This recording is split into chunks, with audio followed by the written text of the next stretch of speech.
Boa noite, meus irmãos. Rapaz, eu não estou vendo o microfone, não. Você está me ouvindo aí? Né? Coisa nova, né? Rapaz, é moderno. Tecnologia. Né? É um prazer estar com os irmãos mais uma vez com os irmãos aqui nessa noite. A gente está desde dezembro, né? Congregando com os irmãos aqui, eu e minha família.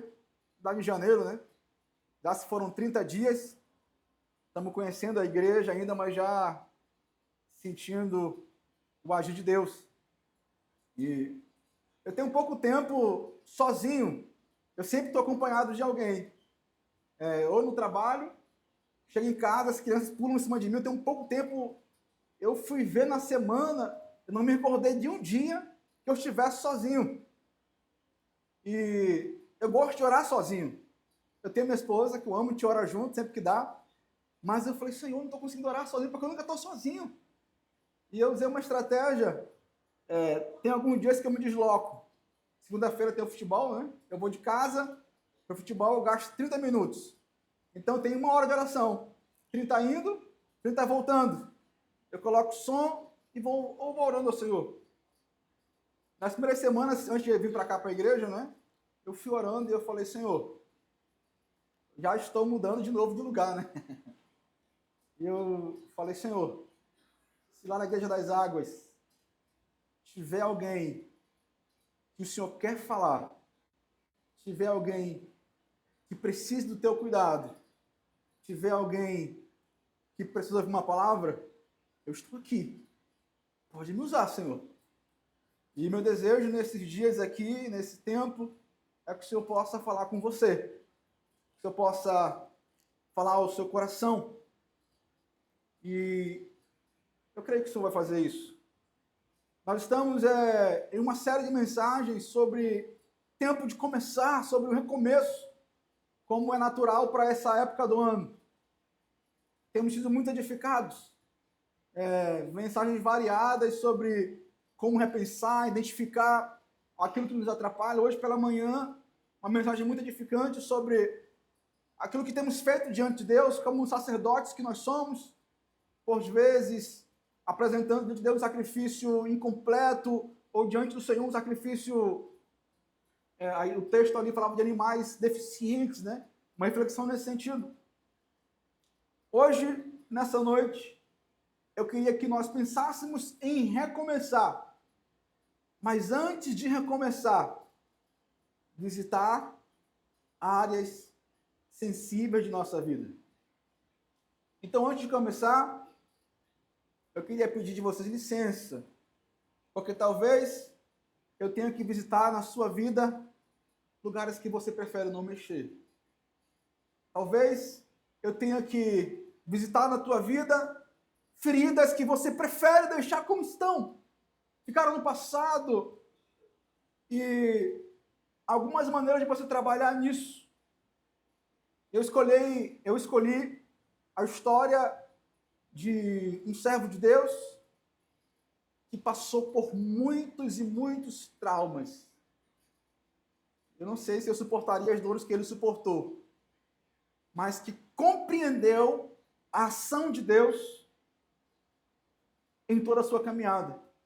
De maneira que o tema de hoje é compreendendo as cicatrizes da dor ao recomeço. Então, abra sua Bíblia lá em Gênesis, capítulo 45, para nós falarmos um pouco sobre José, entender um pouco a sua caminhada. E vamos visitar as dores de José e compreender como ele agiu, como ele se comportou diante de tudo que ele passou. Gênesis 45, vamos ler do verso 1 até o verso 5 apenas. Eu lerei com vocês aqui na NVI, né, a tradução aqui. Diz o seguinte: a essa altura, José não podia mais conter-se diante de todos os que ali estavam e gritou: saiam todos da minha presença. Assim, ninguém mais estava presente quando José se revelou a seus irmãos. O verso 2.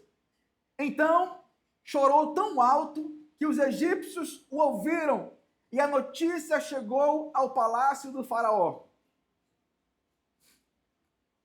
No verso 3, nos diz: então José disse aos seus irmãos: eu sou José.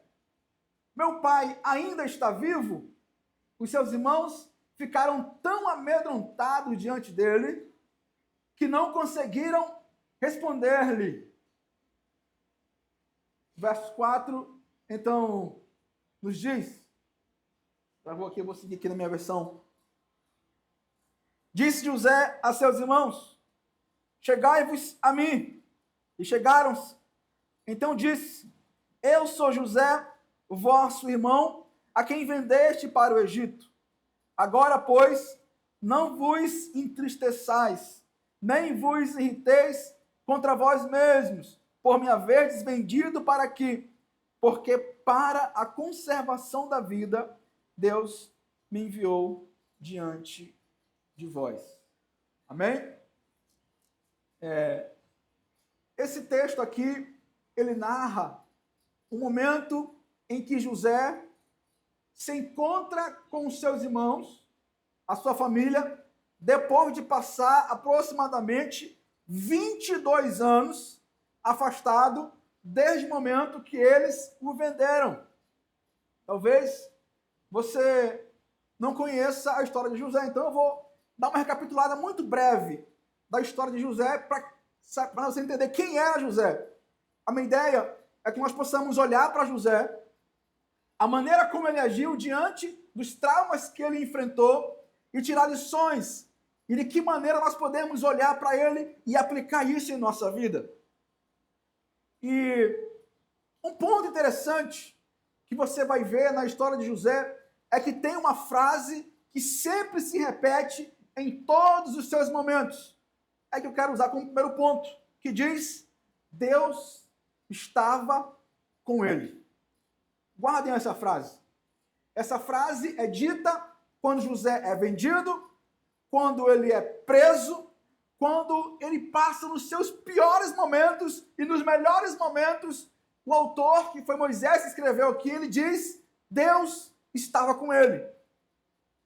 Então, antes de falar de José, eu quero perguntar para você: o que você acha? Você acha que Deus está com você?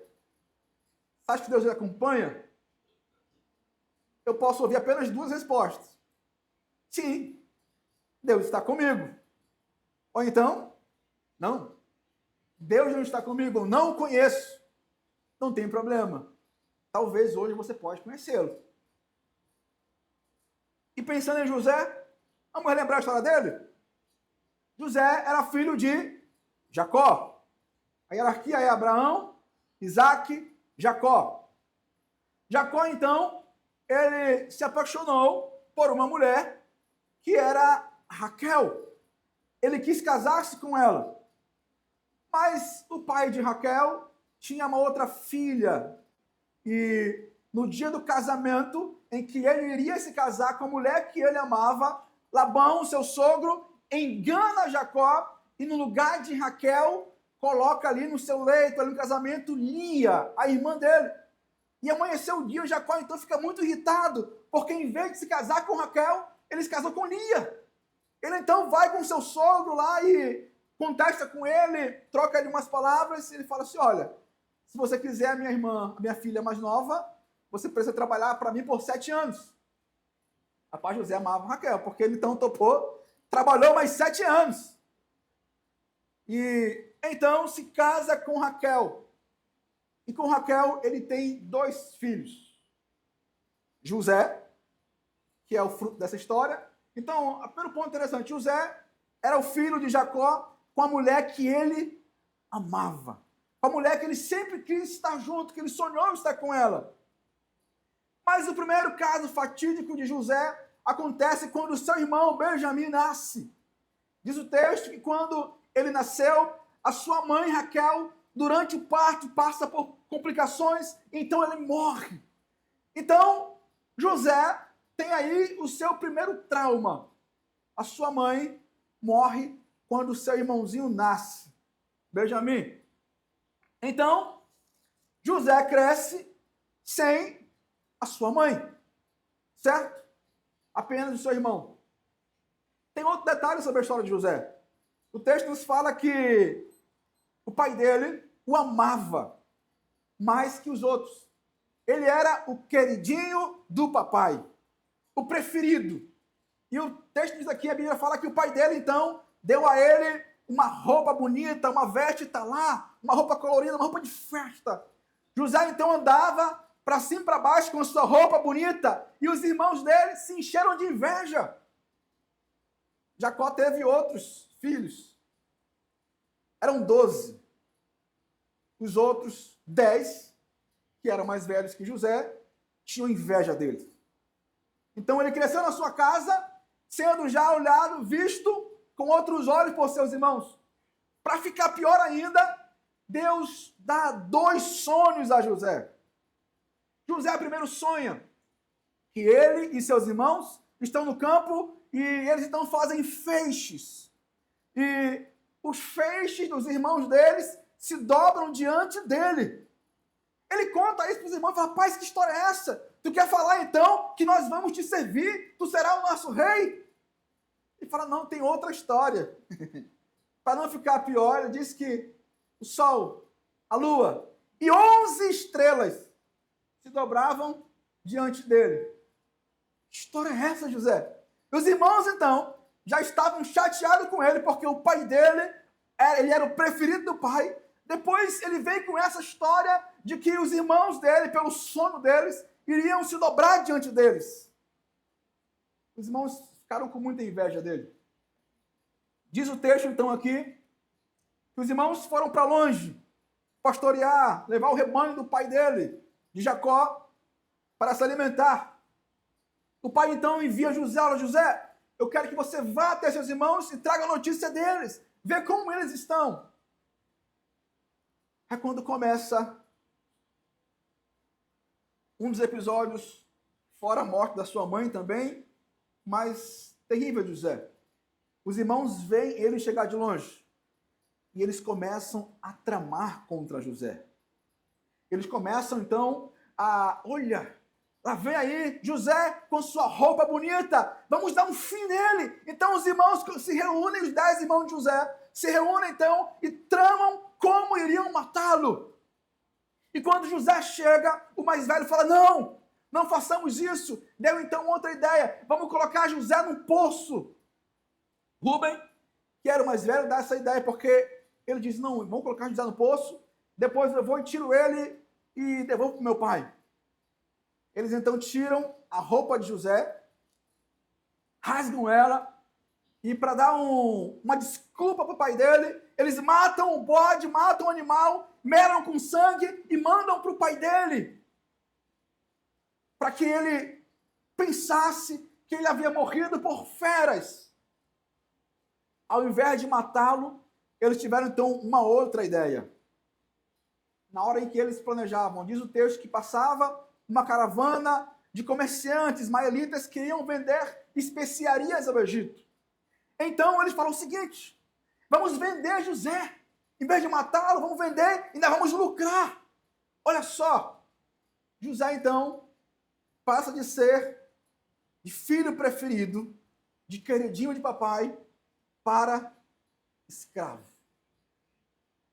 traído por seus irmãos. Ele então é vendido por 20 moedas de pratas. Interessante, quando eu lia essa história e vi alguns comentários que diziam, olha, José, ele já apontava para Cristo. Assim como José salvou o povo, Jesus também salvou. José também foi vendido, assim como Jesus também foi vendido. E havia ali os próprios atos de José já apontavam para a cruz. Então José é levado para o Egito. Agora é interessante pensar, tem uma história no Novo Testamento de Estevão, um diácono que ele é apedrejado, é um dos primeiros mártires do cristianismo. Mas antes de morrer, Estevão, ele faz um discurso. Ele lembra toda a história de Abraão, Isaac, Jacó, do povo. E ele fala o seguinte, em Atos capítulo 7, isso é o discurso de Estevão. Os patriarcas, está se referindo aos irmãos de José, invejosos de José, venderam-no para o Egito. Ele diz, mas Deus estava com ele e os livrou de todas as suas aflições. Lembra que eu perguntei? Você acha que Deus está com você? Na frente você vai entender por que isso faz toda a diferença. José, então, olha o que diz. Gênesis 39, verso 1. José foi levado ao Egito. E Potifar, oficial do faraó, comandante da guarda egípcio, comprou dos ismaelitas que o tinham levado para lá. O verso 2 diz, o Senhor era com José, que veio a ser homem próspero. Uma expressão que diz quando alguém aparentemente se dá mal, mas depois aquilo vira uma situação que ele se dá bem, fala, o fulano caiu para cima. Então a gente pode dizer que José caiu para cima, porque ele foi vendido, mas de repente ele é comprado pelo chefe do exército do faraó, Potifar, e diz que Deus era com José, e então ele prosperou em tudo que fazia, ele caiu para cima, e então Potifar dá a José o governo sobre a sua casa. José, com 17 anos, é vendido para a casa do alto comandante. Uma vida boa, uma vida nobre, tudo está bem com José, aparentemente bem. Ele está começando a vencer, ganhou um novo emprego, foi promovido, tudo está ótimo.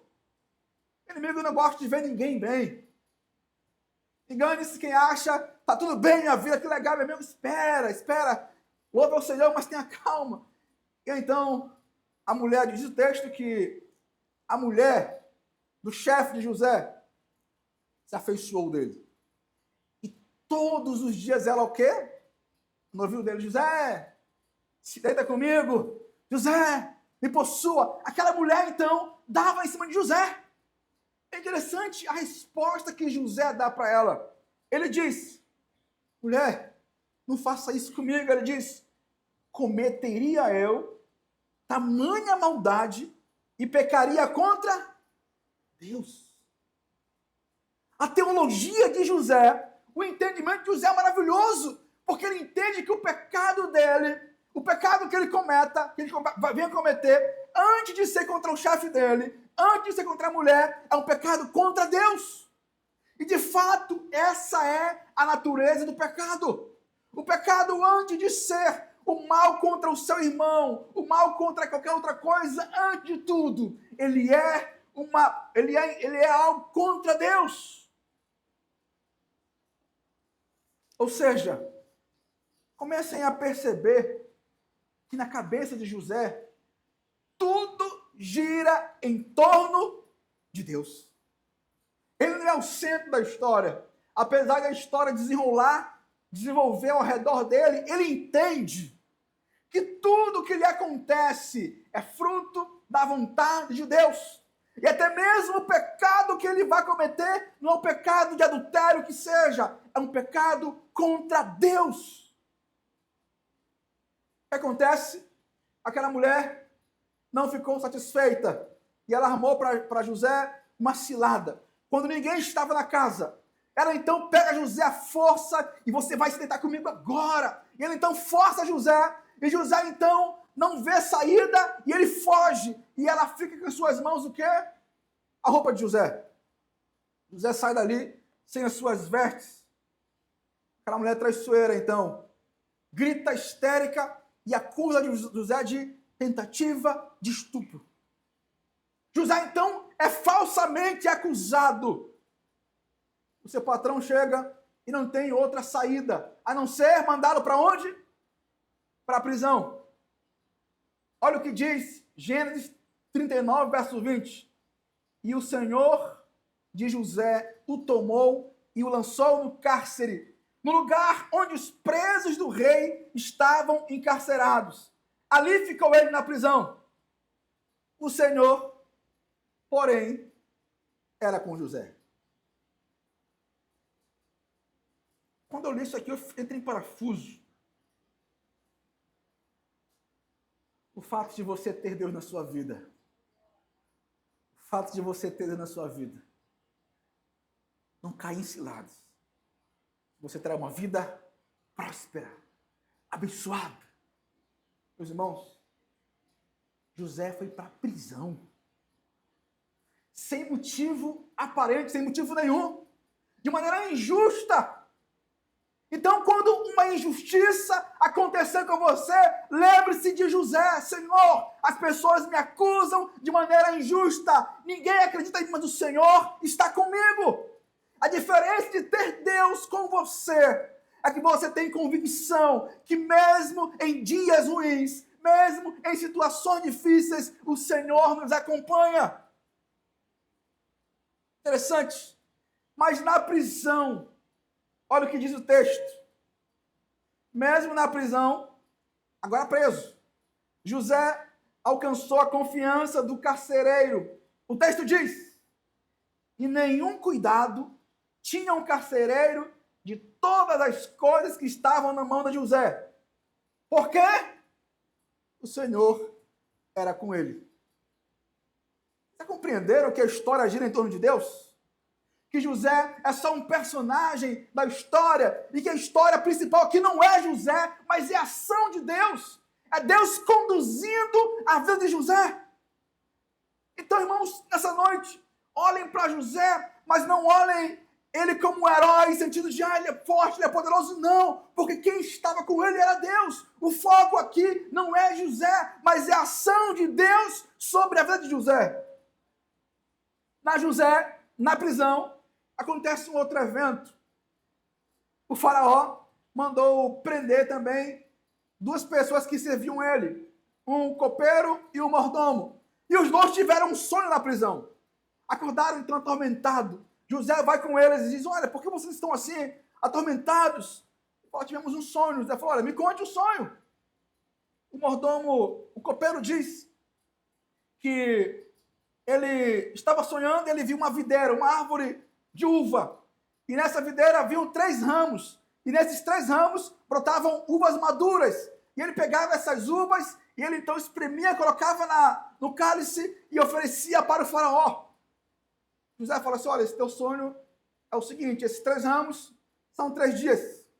Dentro de 3 dias, o faraó irá te tirar da prisão. E você vai se restabelecer e voltará a servir o faraó lá no palácio. O mordomo ouviu: rapaz, eu também sonhei. Eu vou lá com José, porque quem sabe vai ter um sonho bom para mim, uma resposta boa. Ele falou: José, eu também tive um sonho. Qual foi o teu sonho? Disse que ele estava na sua cabeça 3 cestos com muitos pães. Os pães, o cesto mais alto, haviam ali aqueles que a gente fazia para o faraó, bolos para o faraó, pães para o faraó. Mas depois vinham aves e comiam esses pães. Ele falou assim: olha, esses 3 cestos são 3 dias. Depois de 3 dias, o faraó vai te enforcar, cortar a tua cabeça. E as aves comerão a tua carne. E acontece isso. E então, acontece isso, o copeiro é restituído ao faraó. E quando eles despedem, José fala assim: olha, copeiro, vai para o faraó. Não esquece de mim não, que estou preso aqui. O dia que puder, fala de mim. O faraó é importante, né, irmão? Se comunicar, falar a sua necessidade. Não esconda, não. Tá sem grana, tá necessidade. Peça para a igreja que ore, irmão, estou doente. Então, José falou com o copeiro: olha, quando estiver lá, não esquece de falar de mim não, para o faraó. Passou-se um tempo, 2 anos depois. Agora, o faraó é quem tem um sonho perturbador.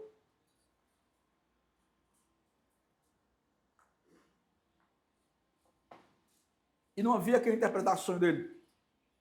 O copeiro fala: faraó, eu estava na prisão. Tinha um homem hebreu que eu contei para ele meu sonho e aconteceu. Eu falei: traz ele aqui. E o faraó então conta o sonho dele. Uma história muito conhecida. Ele fala que ele teve 2 sonhos. Em um sonho, saía do rio Nilo 7 vacas gordas, vacas fortes. Vinham depois delas outras 7 vacas magras, feias, E essas vacas magras, então, engoliam as vacas gordas. E aquilo era perturbador para ele. Disse também que nasciam ali, brotavam 7 espigas de trigo, boas, graúdas, e depois nasciam 7 espigas menores, sem força, e essas espigas consumiam as maiores. José fala, Faraó, esse teu sonho são 2, mas é um só significado. Ele fala assim, olha, haverá no Egito 7 anos de muita fartura, 7 anos de muita abundância. Depois disso virá 7 anos de muita escassez, muita fome. Faltará tanto, será tanta fome que esquecerão dos 7 anos de abundância. Ele então dá um conselho para o Faraó. O Faraó fala o seguinte, escolhe aí um homem ajuizado, um homem que tenha bom entendimento, e de tudo que se colher, separa 1/5. 1/5 é você pegar o inteiro, divide por 5, 20%.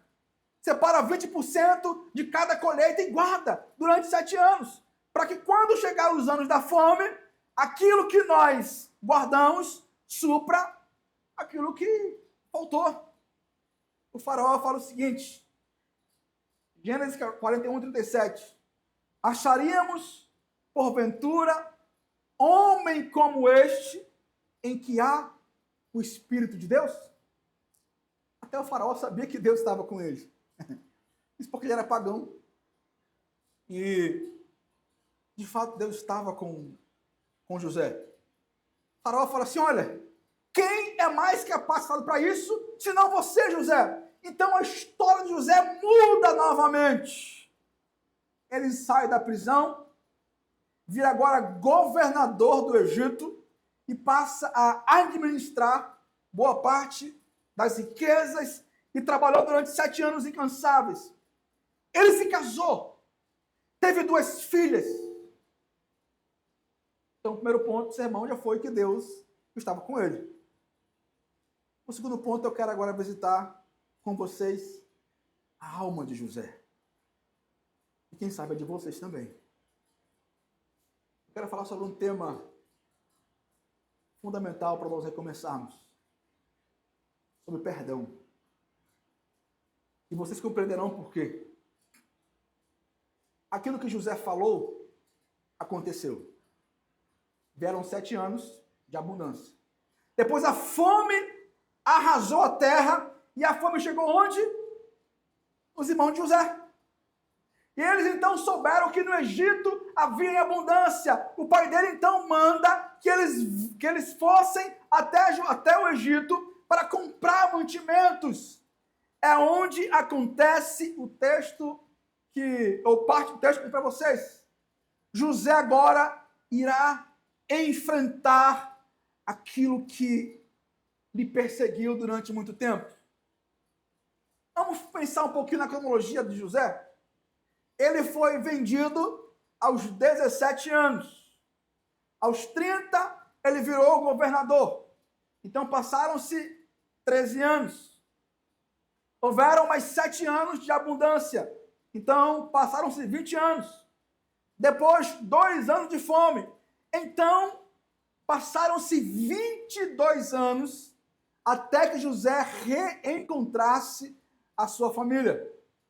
Ele saiu com 17 e agora aos 39 ele encontra a sua família. Rapaz, eu li e reli várias vezes esse texto. Eu não consegui comparar José com várias situações. Em 22 anos, muitas coisas aconteceram com José. Primeiro, antes de ele se revelar aos irmãos, ele tem um encontro com eles. E os irmãos deles não sabem que José era governador. José, então, ele traz um tradutor. Esse tradutor fala a língua dos hebreus para ele. Então, eles não sabem que estão diante de José. Ele, então, joga ali uma verde para os irmãos dele, para sondar como estava o pai dele. Ele falou assim, olha, eu acho que vocês são espiões. e fala, não, meu senhor, nós não somos espiões, nós viemos aqui atrás de comida. Quem são vocês? Falam, nós somos 12 irmãos. Aqui só tem 10. Fala, não, é porque o mais novo está com o nosso pai, e um irmão nosso se perdeu. Eles estão fazendo o quê? Visitando as feridas de José. O mais novo, que está com o pai, era Benjamim, o caçula, o irmão de José, a quem há 22 anos ele não via. Ele então falou, não, é o seguinte, vocês serão presos, porque vocês são espiões. E eles então caem em si, longe da terra deles, e o texto, eles então começam a conversar entre eles. Eles pensam que José não entendia a língua deles. Olha o que diz o texto, Gênesis 42, versos 21. Na verdade, somos culpados no tocante a nosso irmão, pois lhe vimos a angústia da alma quando nos rogava e não lhe acudimos. Por isso nos vem essa ansiedade. O que ele diz? Essa parte do texto, aquela primeira parte não diz, ele fala que quando José estava no poço, e quando José era vendido, José gritava, José clamava, disse que a sua alma, ele rogava, meus irmãos, me tirem daqui, meus irmãos, não me vendam. Então, o momento em que José vai para o poço e ele é vendido, é um momento traumatizante para José. Gênesis 42 fala, José retirou-se deles e chorou. José relembra agora os momentos de aflições. Eu tenho 38 anos. José tinha 39. Então, com 17, mais ou menos, da idade de José, eu saí de casa também. Não estou dizendo que eu sou José. Estou dizendo que o que eu vivi. Meu pai é um homem maravilhoso, muito presente. Quando eu fiz 18 anos, meu pai me chamou, meu filho, vem cá, eu quero te dar um presente. Ele mandou fazer na época e não tinha condições, fez um cordão de ouro. José ganhou uma veste e está lá, eu ganhei um cordão de ouro. Com um cordão de ouro, com um pingente, né? Um escudo do Fluminense, que é o nosso time. Eu gostei mais ainda, né? E ele falou, meu filho, você fez 18 anos, está saindo de casa, vai cursar a faculdade, ia sair, mudar de cidade. Mas e ele me abençoou, que Deus te abençoe. Meu filho, cresça, vença. E se precisar voltar, eu estou aqui. O pai é maravilhoso. Eu sempre fui muito próximo do meu pai. Mudei de cidade. Meu pai me sustentou durante muito tempo. Eu recebia R$200 por mês. Nunca me faltou. E o dia que eu ligasse, papai, é o seguinte, acabou meu dinheiro, e eu preciso tirar xerox da faculdade, um monte de coisa. Ele falou, meu filho, não se preocupa. Amanhã o dinheiro está na sua conta. Depois descobri que sempre que eu ligava para ele, ele se virava. Fazia empréstimos, emprestava, mas no outro dia o dinheiro estava na minha conta. Eu me casei. Quem estava no meu casamento? Meu papaizinho querido. Minhas filhas nasceram. A minha filha mais velha se chama Maria Glória, que é o nome da minha avó. A mãe de quem? Do meu pai. Eu me formei na faculdade. Quem foi meu paraninfo ali que entrou comigo? Meu pai. E ele mandava para todo mundo orgulhoso. Meu pai se formou, tal, queridinho dele. Por que eu falo isso? Minhas filhas nasceram. Quem me ligou? Meu pai. Irmãos, nos melhores momentos da minha vida, ele esteve presente. José teve isso roubado dele. Ele estava no poço. Seu pai não estava lá. Ele foi para a prisão e não recebeu visita. José, então, se casou. Teve 2 filhos. Olha só, irmãos, como era o nome dos filhos de José. O primeiro era Manassés, de Gênesis fala, que disse: Deus me fez esquecer todo o sofrimento da casa de meu pai. O nome do primeiro filho dele remetia ao sofrimento dele. O segundo filho era Efraim, que disse: Deus me fez prosperar na terra que tenho sofrido. Os irmãos de José não somente venderam ele, mas roubaram dele de viver uma vida inteira com seu pai. José esteve no Egito, virou governador, e nem para o seu pai pôde ligar: meu pai, eu venci, estou aqui, não tinha nada disso. José teve ali, quem sabe, o seu chá de panela. Ele casou e seu pai não estava lá. Gênesis 45, quando, no verso 3, disse a seus irmãos: eu sou José, vive ainda meu pai? A pergunta que José faz: aquilo que a sua alma estava há muito tempo angustiada e presa e querendo soltar. José teve a sua vida toda roubada. José viveu momentos difíceis, momentos também gloriosos, e em nenhum desses momentos o pai dele estava lá. Agora, seus irmãos estão diante dele. Ele agora é governador. O sonho que ele teve lá atrás, que desde ele se cumpriu, e os feixes do irmão deles estão dobrados diante dele. Ele tem agora a oportunidade de se vingar. Ah, foram vocês que me venderam. Vocês irão para a prisão apodrecer. Vocês irão pagar o mal que vocês me fizeram. Vocês irão agora pagar por tudo que me fizeram. O que José diz, meus irmãos? Meus irmãos, olha o que diz o texto. Eu sou José, vive ainda meu pai? E seus irmãos não puderam responder porque ficaram atemorizados.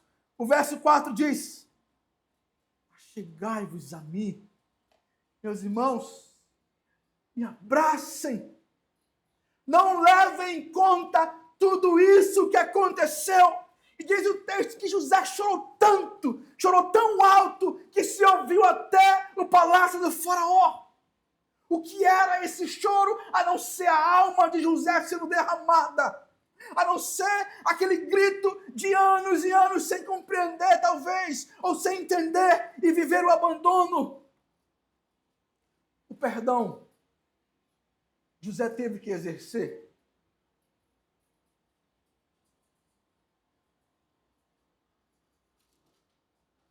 Ele tem, no verso 45 diz mais: e lançando-se ao pescoço de Benjaminzinho, quando ele saiu, ele fala que ele chorou, abraçou, e também Benjamim chorou. José beijou todos os seus irmãos e cheirou sobre eles. Depois seus irmãos falaram com ele. Por que eu estou falando esse texto aqui, irmãos? A gente vamos recomeçar. Eu não conheço vocês. Conheço poucos irmãos aqui. Não conheço o passado de vocês. Talvez vocês não tenham vivido o que José viveu. Eu estava no acampamento uma vez, falando sobre família. E eu usei esse texto. Eu falei: olha, irmãos, eu confesso que para mim é muito fácil falar disso. Porque o meu pai e a minha mãe sempre foram muito presentes. O meu sogro e a minha sogra foram presentes, próximo de nós. As minhas filhas, os avós delas, meus pais, sempre receberam elas muito bem. Então, assim, eu não tive nenhum trauma de infância para poder tratar. Mas eu compartilhei esse texto. E o que diz Mateus, na oração sacerdotal de Jesus, diz: Pai, perdoai as nossas dívidas, assim como nós perdoamos os nossos devedores. Ele diz: porque se perdoardes aos homens as suas ofensas, também vosso Pai Celeste vos perdoará. O que Deus diz? Que o perdão que Ele exercerá sobre nós será equivalente ao perdão que nós exercemos sobre os nossos inimigos. Está aí a responsabilidade sobre o perdão, irmãos. Outra coisa, o perdão, ele frustra qualquer investida do inimigo. Ele pode levantar quem for contra você. O teu irmão pode te ferir. O teu irmão pode te machucar. Se você falar para ele, meu irmão, eu te perdoo, o inimigo é derrotado na hora. Queria contar aqui um breve testemunho. Como eu disse, eu não vivi isso. Eu não sei disso. Nesse sentido, eu conheci um José. Não era um José, era uma Maria, era uma mulher parecida com José. Minha esposa está aqui, a gente acompanhou junto. Um casal maravilhoso. Chegou na igreja que eu dirigia, congregava. Pessoa maravilhosa. Eu não conhecia. Ela guardava segredos terríveis. Novo convertido, ela, fizemos com ela o discipulado, acompanhamos e tudo. Ela teve 2 filhos maravilhosos. Ela era crente, os meninos eram Josué e Caleb. 2 meninos. Uma bênção. Não parava na hora do culto, rapaz. Pensa no menino que era uma bênção. Eu pregando, eles ali, pulando, rapaz, olha. Uma bênção. Eu nunca sei quem é Josué e quem é Caleb. Sei que o nome deles era esse. Eram gêmeos. Nunca sei quem é quem. Mas um era preto e outro era branquinho. O que parece? E o negro é só limões. Eu nunca gravei. Não sei se foi o Josué ou se foi o Caleb. Um dos dois, do dia para a noite, não conseguiu mais andar. Perdeu o movimento da perna.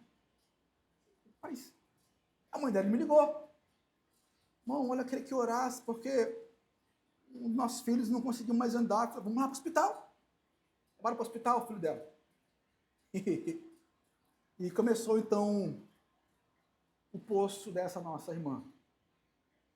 Os médicos não sabiam o que ele tinha. Foram investigar se ele tinha... Ele era peral, tá? Eu acho que ele deve ter caído. Caiu do sofá, pulou, machucou a coluna, não sei. Começaram a investigar. E eu lembro porque ele tinha a idade da minha filha maior. Só que ela era, na época, tinha 3 anos, eu acho. Lá no hospital, ele adquiriu uma doença. Eu acho que pegou pneumonia, alguma coisa. Ele foi para a UTI. Imagina o desespero dessa mãe. E o pior de tudo, que ela não podia ficar com ele. Ela me ligou. Não, estou desesperado. Porque meu filho ia passar a noite sozinho. E eu fui no quarto da minha filha, olhei para ela, ela estava dormindo, eu falei, meu Deus do céu, eu não sei o que eu faria se minha filha tivesse que dormir sozinha na UTI. Vamos orar. O que nós me fazer era orar. E nós começamos a orar pela família. Mas meu coração ficou aflito, passou semanas, ele estava onde? Na UTI. Uma madrugada, a minha esposa, que é mais crente do que eu, decidiu orar. Eu estava dormindo, ela me acordou. Amor, vamos orar. Tá bom, madrugada, quero dormir. Vamos orar pelo Josué, pelo Caleb, vamos orar. E ela começou a orar, e eu orei também. Começamos a orar de madrugada, e o Senhor inundou o nosso quarto ali, começamos a orar, e o Senhor nos deu a convicção. Deus irá curá-lo nesse dia. De manhã ela nos ligou, mesmo dia. Irmão, aconteceu algo maravilhoso. Os médicos descobriram a doença dele. Eu não sei a pronúncia, acho que é Guillain-Barré. Guillain-Barré, ele adquiriu a doença. Então, o médico vai tratá-lo assim, porque ele já sabe a doença, vão dar a medicação certa. Aí eu falei, glória a Deus! Com a minha esposa no quarto, o Senhor falou conosco. Que maravilha isso! Sabe de uma coisa? Eu vou na sua casa à noite, vamos orar com você e glorificar a Deus. Marcamos o dia para ir na casa dela. E depois que a minha esposa falou, na nossa oração, falou, amor, Deus não quer curar só ele. Deus quer curar a família toda. Eu falei, amém. Não entendi ainda. Ele foi, então, ficando bom. Acho que uma semana depois, ou até menos, ele teve alta, saiu, estava em casa. Glória a Deus. Mas não quero contar sobre isso, não, irmãos. Eu fui lá orar, agradecendo a Deus. Chamei um diácono, um irmão na igreja lá, um casal, vamos comigo, vamos. Fomos na casa da irmã, orar, agradecer a Deus. Começamos a orar, o Senhor, muito obrigado, porque o Senhor fez isso, fez aquilo, porque o Senhor curou o teu servinho lá, amém. E ela começou a chorar, e eu chorei também porque eu sou chorão, mas ela chorou, todo mundo chorando. Ela falou, pastor, eu queria falar uma coisa para você, que eu nunca disse para ninguém. Eu, Senhor, não estou preparado para ouvir. Eu me converti ao Senhor, mas eu nunca consegui descansar, nunca consegui ter paz. Ela falou, nunca disse isso. Ela me falou assim, quando criança, meu padrasto me abusava. Eu fui abusada quando criança. E ela falou, minha dor maior não era o abuso. Era que a minha mãe sabia disso e não fazia nada. Eu ia falar. E ela disse, mas hoje, eu perdoo. Eu perdoo porque Cristo me perdoou. Eu compreendi então, irmãos. Eu compreendi que o filho dela adoeceu não por causa disso, mas porque Deus queria curar o coração dela. E eu não sei a dor que ela carregava, eu nem imaginava. Mas nós oramos naquela noite, meus irmãos. Foi a noite mais maravilhosa em toda a minha vida, que eu tinha vivido com Jesus até aquela época, com Jesus. Porque ela precisava o quê? Perdoar. Foi fácil? Eu imagino que não. A filha ficou lá. Hoje, ela continua na igreja, está em outra igreja, inclusive, virou, acho que assembleiana, pentecostal, vejo foto dela só no fogo aí, teve outro filho, passa por muita dificuldade, eu só vejo ela postando louvores, bênção maravilhosa. O perdão transformou aquela mulher, assim como o perdão transformou a José. Vamos recomeçar. Mas se há no teu coração alguma ferida escondida, hoje é a noite que Deus lhe visitou. Quem sabe a oportunidade. Você não precisa nem confessar para mim, nem para o seu irmão próximo de você. Mas confesse para o Senhor. Frustre os planos do inimigo e libere o perdão. Reconstrua a sua vida no Senhor. E vamos viver uma vida nova, deixando para trás tudo aquilo que nos feria, aquilo que nos atrapalhava, aquilo que nos perseguia. Porque o Senhor, Ele é Deus poderoso em reconstruir, em refazer, em renovar, em fazer nova todas as coisas. Esse é Deus que nós servimos. E o ministério de José foi tão abençoado. Eu quero encerrar aqui. Que Deus abençoou tanto José, que quando o povo saiu do Egito, quando Moisés saiu do Egito, eles foram embora. Antes de ir embora, eles pegaram o quê? Os ossos de José. E levaram com ele. Não, meu filho, você não vai ficar, não. O teu lugar não é aqui. O teu lugar não é aqui. A própria memória de José foi honrada. Ele poderia ter posto tudo isso se tivesse prendido ou matado seus irmãos. Ele decidiu perdoar. Deus estava com ele, certo, irmãos? Deus estava com ele. Deus foi soberano. Mas isso não anulou em nada a responsabilidade dele, a humanidade dele, o passo que ele deu em perdoar. O perdão, sim, Deus o capacitou, mas partiu dele. E não foi fácil. Ele chorou, e se escondeu. Foi um processo. Então, nessa noite, o meu convite é para nós recomeçarmos visitando a nossa dor, mas entregando diante de Deus. Vamos ficar de pé?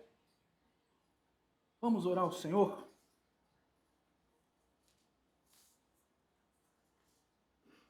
A minha aplicação eu farei com vocês em pé e vamos orar.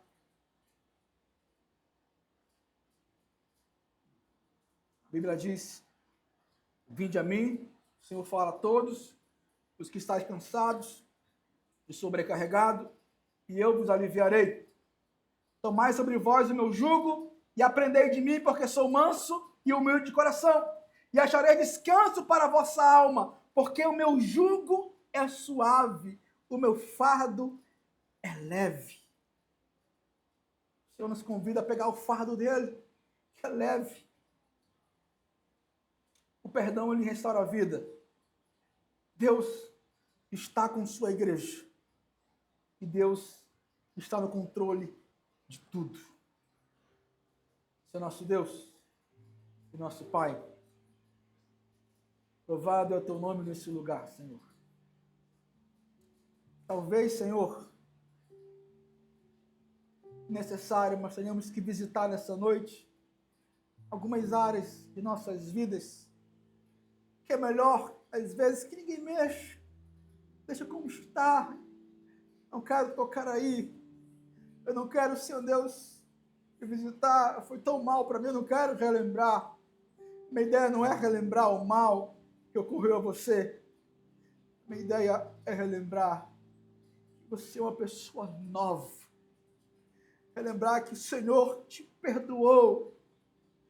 Que você também deve perdoar e deixar as suas dores no passado e caminhar em novidade de vida. Faça desse ano um ano diferente.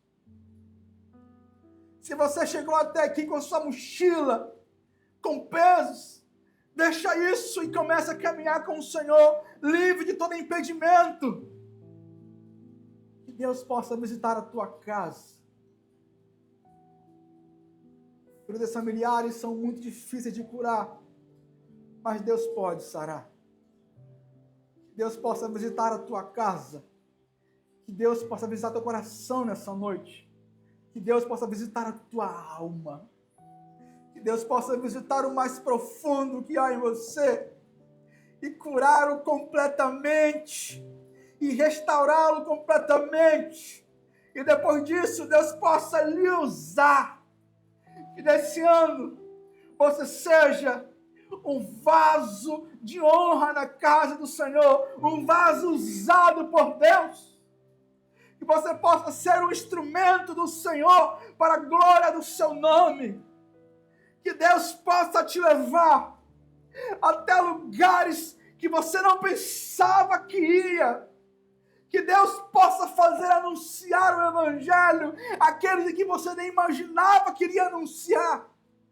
Que Deus possa usar a tua vida agora renovado, agora novo. Mesmo que você ache que não seja capaz, mesmo que feridas possam volta e meia te atormentar, mas o Senhor está curando na tua vida todas as feridas, sarando, renovando, te dando uma nova vida no Senhor. Começar significa viver coisas novas. Coisas antigas ficaram no passado. Entregue na mão do Senhor e vivamos em novidade de vida. Tenhamos muito mais que um ano novo. Tenhamos uma vida nova diante de Deus. Que a sua graça nos acompanhe. Como eu oro em nome de Jesus. Amém. Amém, meus irmãos.